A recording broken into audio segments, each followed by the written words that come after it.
And that just goes to show how serious I was about record collecting and kind of why I'm no longer married. She put up with a lot. She's a good person.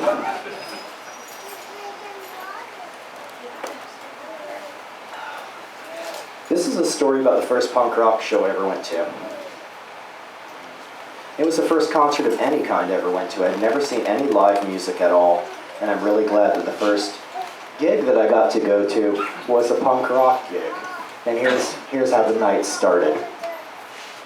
Your idiot friends are here. Thanks, Dad. My father especially hated my punk rock friends. He liked my friend who played sports and planned to go to law school. I hadn't seen that friend since his wedding a couple of decades ago. I'd been to punk rock for a couple of years, and it was time for my first show. Maybe 2 weeks earlier, Dave Ratt handed me a flyer for the show. He told me not to let any jocks or rednecks see it. Music for the new youth, the flyer screamed in bold letters. Sounds cliche, but that's what it was. A lot of our punk rock lives centered around beer and skateboarding and vague politics, but there was always an underlying feeling that we were part of something important, the new youth. It was the first flyer I'd ever seen, and is still my favorite. I held on to it for 27 years before I passed it down to one of my best friends. Some of the bands on the flyer canceled, but others jumped on the show. It ended up being 8 bands for $3 in a small rental hall. It meant something that Dave Ratt handed the flyer to me, too. He was the #1 punk rocker in our town and co-promoter of the gig. Dave wanted me there, and that meant I was okay with him. To Dave, punk rock was a cause. He welcomed new recruits. As I made a break for the front door, my dad informed me that my jackass friend's car was dragging its muffler and that we should tie it up. We tied it up with a t-shirt. We could smell the shirt burning all the way to the show. We pulled into the parking lot, and it was full of weirdos.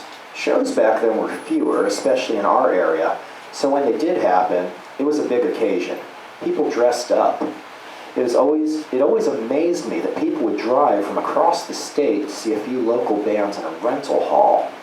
This was in 1985, way before the internet age, so publicity was all word of mouth and 8.5 by 11-inch photocopies.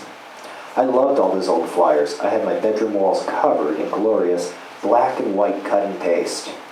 A couple of cops were already at the show. Cops appeared at almost every show, and it almost always meant the show was over. It was never a question of, what if the cops show up? It was more like, when will the cops show up?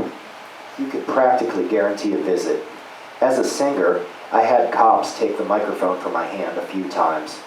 These cops just sat there watching the parking lot waiting for someone to fuck up, like a couple of fat vultures in green uniforms. I noticed a few guys from my woodshop class. One of them was wearing an American flag like a kilt.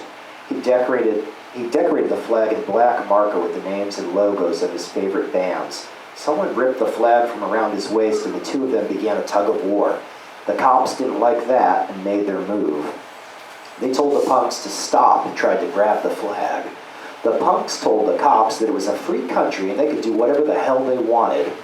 For whatever reason, the cops backed off. I still can't believe that happened.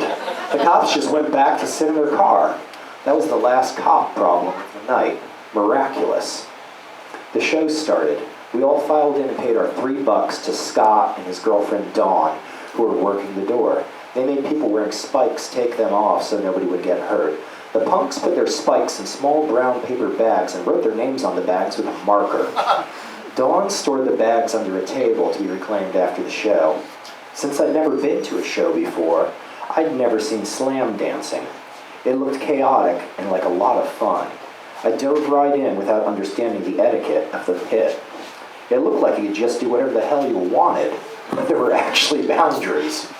I'd been taking martial arts lessons for 8 or 9 years at this point. I just received my first degree black belt. I thought the dance floor would be a great place to try out my spin kicks, jump kicks, leg sweeps, and rolls. This did not go over well. I got a lot of dirty looks, and a couple of guys crushed me against a wall, and I must have looked like an idiot. Between bands, my friend Mike was in the hall getting a drink of water. He overheard a gang of guys talking about beating my ass. Mike started laughing and said to them, You can't beat his ass. He's a black belt. I was a black belt, but I don't think I could have taken on 5 or 6 full-grown men. The guys heeded Mike's warning, and nothing happened to me. It was the second miracle of the evening. I didn't know about any of this until the ride home. All of the bands were good, but the one people seemed most excited to see was F, who played second to last. They did Beating Around the Bush by AC/DC and Clock Strikes 10 by Cheap Trick, a couple of my pre-punk favorites. I thought it was cool that they had the same background as me. After they finished, I grabbed the set list. I held onto it for ages, but eventually threw it away. Nat King Kong from Fort Myers was one of the replacement bands to jump on the show. I know, great name. The singer's name was Jesus Fish Super Beer. He has a better name than you. Nat King Kong from Fort Myers was one of the replacement bands to jump on the show. They played last and invited people to get on stage and do whatever. I was standing right up front watching when someone handed a bass to me. I'd never held an instrument before, but I knocked out a few clumsy notes before passing it on to someone else. It was a spontaneous mess, but a lot of fun. A scary-looking skinhead girl with a small tuft of blue hair climbed on the stage and beat a metal folding chair with a 2x4. That was her contribution to the mess. After the show, Mike said he wanted to buy a record from F. They were the only band on the bill with a record out at the time. We walked over to where they were selling their records and t-shirts. Records were $5, t-shirts were $6. I thought it was funny that the shirts were more expensive than the record, and that record sells for a lot more than $5 these days. We drove home speaking excitedly about all of the great music and crazy people we saw. When we pulled into my driveway, Mike told me I could borrow the record for a while. I went to my room, and even though it was late, I listened to the record a few times on headphones. The rush from that first show was potent. I had to be in a band. Months later, my friend who played sports and planned to go to law school, the one my father liked, invited me to go to see U2. In 1985, U2 was still kind of cool. They came from the underground. A friend in the UK saw them open for Discharge in 1980. In 1985, a U2 concert was $17. I'd just seen 8 bands for $3. I went to the U2 concert, and they played well, played the songs I knew, but it was just not the same. My friend who played sports and planned to go to law school thought it was the greatest thing ever, but it could in no way touch the Primal Tribal sweaty $3 gig in the rental hall. And there's the flyer.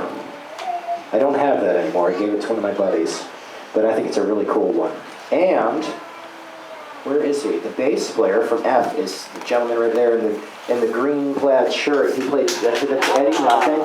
He played bass in F, and he also played bass in a really cool band called Gay Cowboys in Bondage.